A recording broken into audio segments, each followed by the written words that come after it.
Nobel பரிசு நம்ம வந்து ப்ரைஸஸில் இப்போ வந்து 2025க்கான நோபல் பரிசு வந்து இந்த மாதம் அக்டோபர்லேருந்து ஒவ்வொன்றா அறிவிச்சிட்டு வந்துட்டுருக்காங்க. இப்போ மருத்துவத்துக்கான நோபல் பரிசு வந்து அறிவிச்சிருக்காங்க 3 பேருக்கு. இப்போ நம்ம நோபல் பரிசு இந்த வருஷத்துக்கான பார்க்குறதுக்கு முன்னாடி நோபல் பரிசுனால் என்ன, யார் கண்டுபிடிச்சா, அதுக்கு முன்னே யார் யார் கொடுத்துருக்கான்ற டீட்டெயிலாம் கொஞ்சம் பார்த்துட்டு வந்து அதுக்கப்புறம் 2025க்கான நோபல் பரிசை பார்க்கலாம். நோபல் பரிசு வந்து முதல்ல யார் கண்டுபிடிச்சா அப்படின்னு பார்த்தோன்னா ஆல்பர்ட் நோபல் அப்படிங்கிற ஸ்வீடன் நாட்டை சேர்ந்தவர் தான் வந்து ஃபஸ்ட்டு நோபல் பரிசை வந்து கொண்டு வராரு. எதுக்காக, என்ன காரணத்துக்காக அதை கொண்டு வராரு அப்படின்னு பார்த்தோம் அப்படின்னா, உலக அளவில் இந்தியாவில் மட்டும் இல்லாமல் உலக அளவில் நடக்கிற முக்கியமான ஆராய்ச்சி, மக்களுக்கு யூஸ் பண்ணுற மாதிரி தொழில்நுட்பங்களோ ஏதாவது கருவிகளோ கண்டுபிடிக்கிறாங்க, இல்லை அப்படின்னா ஒரு சமூகத்துக்கு சேவை செய்கிறாங்க அப்படிங்கிற மாதிரி இருக்கிற சூழ்நிலையில் வந்து அவங்களுக்கு நோபல் பரிசு தருவாங்க. இது வந்து எப்போ உருவாச்சு அப்படின்னு பார்த்தோம் அப்படின்னா 1895 ஆல்பர்ட் மார்சல் வந்து அப்போயே வந்து ஒரு உயிர் எழுதி வச்சிருக்காரு. இவர் என்னென்னு பார்த்தா ஒரு இயற்பியலாளர், இவர் வந்து ஒரு ஃபிசிஸ்டாக இருப்பார். அதில் அதே ஒரு தொழிலதிபர், வேதியியலாளர், இந்த மாதிரி வந்து நிறைய இதெல்லாம் கண்டுபிடிச்சிருப்பார். இவர் நிறைய கண்டுபிடிச்சிருப்பார். டைனமைட் அப்படிங்கிறது வந்து அவரோட கண்டுபிடிப்புகளில் முக்கியமான கண்டுபிடிப்பு. ஆல்பர்ட் நோபல் இந்த மாதிரி டைனமைட் கண்டுபிடிச்சதுக்கப்புறம் தான் வந்து நிறைய கண்டுபிடிச்சி நிறைய சொத்தெல்லாம் இருக்கும். அதை வச்சுட்டு கடைசி காலத்தில் அவர் அது என்ன பண்ணுறதுன்னு தெரியாமல், இந்த மாதிரி சிறந்த கண்டுபிடிக்கிறவங்களுக்கு என் பேரில் வந்து ஒரு பரிசு கொடுங்க அப்படின்ற மாதிரி வந்து ஒரு ஃபண்டை கொடுத்துட்டு அந்த கவர்மெண்ட்டுக்கிட்ட ஒப்படைச்சிட்டு அந்த உயிரில் எழுதிட்டு போயிடுவார். அது ரிலேட் பண்ணி தான் நமக்கு இந்த நோபல் பிரைஸே வந்து 1901 கொடுக்க ஆரம்பிக்குவாங்க.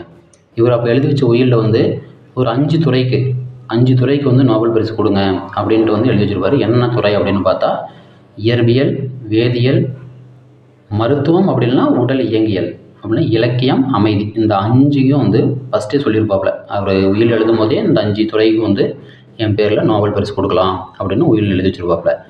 எக்ஸஸாக ஒன்று வந்து நமக்கு மொத்தமாக வந்து 6 துறை இருக்கும் நோபலில். அதில் 6வது துறையான பொருளாதாரம் வந்து 1968 தான் வந்து ஸ்வீடன் நாடு சென்ட்ரல் கவர்மெண்ட் வந்து சேர்த்துவாங்க. பொருளாதாரத்துக்கும் வந்து நோபல் பரிசு கொடுக்கலாம் அப்படின்ட்டு 1968 சேர்த்திருப்பாங்க. இது வந்து நம்ம நோபல் பரிசு எப்படி வந்துச்சுன்றதானது. நம்ம ஸ்டார்டிங் எப்போ கொடுக்க ஆரம்பித்தாங்க அப்படின்னு பார்த்தோம் அப்படின்னா 1901 டிசம்பர் 10 தான் ஃபஸ்ட்டு கொடுக்குது. யார் கொடுக்குறான்னு பார்த்தா ஸ்வீடன் நாட்டுக்காரர் தான் கொடுக்குறாப்புல. ஃபஸ்ட்டு யாருக்கு கொடுத்தாங்க அப்படின்னு பார்த்தோம் அப்படின்னா, ஃபஸ்ட்டு நோபல் ப்ரைஸ் ரோன்ஜன் அப்படிங்கிற ஒரு ஜெர்மனியாளர் இயற்பியல் ஆராய்ச்சிக்காக வந்து ஃபஸ்ட்டு வாங்குவார். அதே மாதிரி நம்ம இதில் இந்தியாவில் அப்படின்னு பார்த்தோம் அப்படின்னா ஃபஸ்ட்டு வாங்கினது யாரான்னு பார்த்தா நம்ம தமிழ்நாட்டுக்கு சேர்ந்த சர் சி.வி. ராமன் 1930 வாங்கியிருப்பாப்புல. அவரும் ஃபிசிக்ஸ்க்காக தான் வாங்கியிருப்பாப்புல. ராமன் விளைவு அப்படின்னு நம்ம படிச்சிருப்போம். அந்த ராமன் விளைவுக்காக தான் வந்து ஃபஸ்ட்டு நம்ம இந்தியாவிலிருந்து நோபல் ப்ரைஸ் வாங்கின ஃபஸ்ட்டு இந்தியர் அப்படின்னா நம்ம தமிழ்நாட்டுக்கார் தான், சர் சி.வி. ராமன் தான். அதுக்கப்புறம் இந்தியாவில் அன்னை தெரசா, தலாய்லாமா, கைலாஷ் சத்யார்த்தி போன்ற நிறைய பேர் வந்து வாங்கியிருக்காங்க. அதில் நம்ம முக்கியமாக நம்ம தமிழர்கள் மட்டும் யார் அப்படின்னு பார்த்தோம் அப்படின்னா, சர் சி.வி. ராமன் 1930 இயர் ஞாபகம்லாம் கூட பரவாயில்ல. சர் சி.வி. ராமன் 1930 எதுக்கு வாங்கினார்ன்றது மட்டும் ஞாபகம் வச்சுக்கலாம். இயற்பியலுக்கு ராமன் விளைவு கண்டுபிடிச்சதுக்காக 1930 சர் சி.வி. ராமன் வாங்கினார்.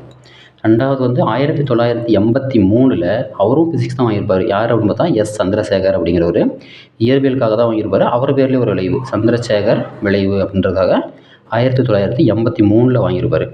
மூணாவதாக வந்து பார்த்தோன்னா வெங்கட்ராமன் ராமகிருஷ்ணன் அப்படிங்கிறவர் 2009 வேதியியலுக்கான நோபல் பரிசை வாங்கியிருப்பார். நம்ம இந்தியாவில் தமிழ்நாட்டில் வாங்கினவங்க 3 பேர் தான். யாருன்னு பார்த்தோன்னா சர் சி.வி. ராமன் ஃபிசிக்ஸுக்கு, எஸ் சந்திரசேகர் ஃபிசிக்ஸுக்கு, வெங்கட்ராமன் அப்படிங்கிறவர் கெமிஸ்ட்ரிக்கு.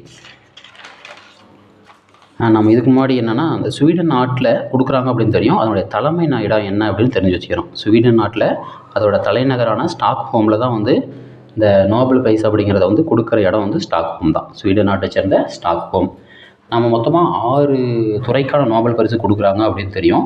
அது ஸ்வீடன் நாட்டில் ஸ்டாக்ஹோம் தான் கொடுக்குறாங்க அப்படின்றதும் தெரியும். அதில் வந்து அமைதிக்கான நோபல் பரிசு மட்டும் நார்வே நாட்டோட ஓஸ்லோ அப்படிங்கிற இடத்துல தான் கொடுப்பாங்க. ஏன் அப்படின்னா, ஃபஸ்ட்டு நார்வேவும் ஸ்வீடனும் வந்து ஒரே கண்ட்ரியாக தான் இருந்திருக்கும். பின்னால் வந்து நார்வே தனியாக, ஸ்வீடன் தனியாக பிரிஞ்சிடும். அப்படி பிரிஞ்சதுக்கப்புறம் வந்து நார்வே வந்து அமைதிக்கான நோபல் பரிசு வந்து நார்வே கொடுக்க மாதிரி போயிடும். அதனால் வந்து அமைதிக்கான நோபல் பரிசு மட்டும் நார்வே தான் கொடுக்கும். அவங்களும் அதே இதில் டிசம்பர் 10 தான் கொடுப்பாங்க. நம்ம எப்போ அறிவிக்கிறது அக்டோபர் மாதம் அறிவிக்குவாங்க. கொடுக்குறது ஒவ்வொரு இயர் எண்டு டிசம்பர் 10 கொடுப்பாங்க. இதில் வந்து இப்போ நம்ம 2025க்கான நோபல் பரிசை பார்ப்போம். அதுக்கு முன்னாடி போன வருஷத்தான தெரிஞ்சுக்கிட்டு 2025க்கு போயிடலாம். 2024 ஒவ்வொன்றுக்கும் யார் கொடுத்தாங்க அப்படின்றத மட்டும் பார்த்துட்டு போயிடலாம். இயற்பியலுக்கு பார்த்தோன்னா ஜான் ஹாப்ஃபீல்டு அப்படிங்கிற ஒரு அமெரிக்கருக்கும், ஜியோஃபெரி ஹுண்டன் அப்படிங்கிற பிரிட்டிஷ் கனடியன் அப்படிங்கிற 2 பேருக்கு வந்து இயற்பியலுக்கான நோபல் பிரைஸ் கொடுத்துருப்பாங்க. அதுக்கப்புறம் மருத்துவத்துக்கு விக்டர் ஹாம்ரோஸ் அவரும் அமெரிக்காக்காரரு, கேரி ரூகோன் அப்படிங்கிற அவரும் அமெரிக்காக்காரர். 2 பேருக்கும் மருத்துவத்துக்கு கொடுத்துருப்பாங்க. எதுக்கு கொடுத்துருப்பாங்கன்னா மைக்ரோ ஆர்என்எஸை பற்றி ஆராய்ச்சி பண்ணுறதுக்காக கொடுத்துருப்பாங்க. எதுக்கு அப்படின்னா மைக்ரோ ஆர்என்எஸ்க்காக. அடுத்து கெமிஸ்ட்ரி யார் கொடுத்தாங்கன்னு பார்த்தோன்னா டேவிட் பேகர் அப்படிங்கிற யூஎஸ்ஏ அமெரிக்காக்காரரு, டிமிஸ் அசாபிஸ் அப்படிங்கிற ஒரு பிரிட்டிஷ்காரரு, ஜான் ஹேம் ஜம்பர் அப்படிங்கிற ஒரு யூஎஸ்ஏக்காரர். 3 பேருக்கு சேர்த்து கெமிஸ்ட்ரி கொடுத்துருப்பாங்க. ஒரு புரத அமைப்பை பற்றி அவங்க ஆராய்ச்சி பண்ணதுக்காக கொடுத்துருப்பாங்க. இலக்கியம் அப்படிங்கும்போது ஹாங்காங்கு அப்படிங்கிற ஒரு சவுத் கொரியாக்காரருக்கு கொடுத்துருப்பாங்க. ஒரு பெண்ணுக்கு ஹாங்காங் அப்படின்றது இது நம்ம பார்க்குறது வந்து 2024 நோபல் ப்ரைஸு. அமைதிக்கான நோபல் ப்ரைஸ் வந்து நிகான் ஹிடாங்கியோ அப்படிங்கிற ஒரு ஜப்பான் ஆர்கனைசேஷன் கொடுத்துருப்பாங்க. 2024 அமைதிக்கான நோபல் ப்ரைஸு நிகான் ஹிடாங்கியோ அப்படிங்கிறவர் கொடுத்துருப்பாங்க. அது ஒரு ஆர்கனைசேஷன். எதுக்காக கொடுத்துருப்பாங்க அப்படின்னு பார்த்தோம் அப்படின்னா அணு ஆயுதங்கள் இல்லாத உலகை அடைவதற்கான முயற்சி. நம்ம வேர்ல்டு லெவலில் அணு ஆயுதங்களை பயன்படுத்தக்கூடாது அப்படின்ற அளவுக்கு ஒரு முயற்சி எடுக்கணும்னு தான் ஒரு முயற்சி பண்ணியிருப்பாங்க. அதுக்காக அமைதிக்கான நோபல் ப்ரைஸ் வந்து நிகான் ஹிடாங்கியோ அப்படிங்கிறவங்க கொடுத்துருப்பாங்க ஒரு ஆர்கனைசேஷனுக்கு. 6வது வந்து பொருளாதாரத்துக்கு டேரன் அசேமோக்லோ அப்படிங்கிறவருக்கும், சைமன் ஜான்சன் மற்றும் ஜேம்ஸ் ஏ ராபின்சன் அப்படிங்கிற 3 பேருக்கும் வந்து பிரித்து கொடுத்துருப்பாங்க பொருளாதாரக்கான நோபல் ப்ரைஸு 2024. இது வந்து 2024 கண்டென்ட்டு. அதுக்கப்புறம் வந்து 2025 இப்போ தான் கொடுக்க ஆரம்பிச்சிருக்காங்க. இந்த அக்டோபரில் மருத்துவத்துக்கு மட்டும் இப்போ ஃபஸ்ட்டு கொடுத்துருக்காங்க. அந்த மருத்துவத்துக்கு யாருக்கு கொடுத்துருக்காங்க அப்படின்னா ஒரு 3 பேருக்கு கொடுத்துருக்காங்க.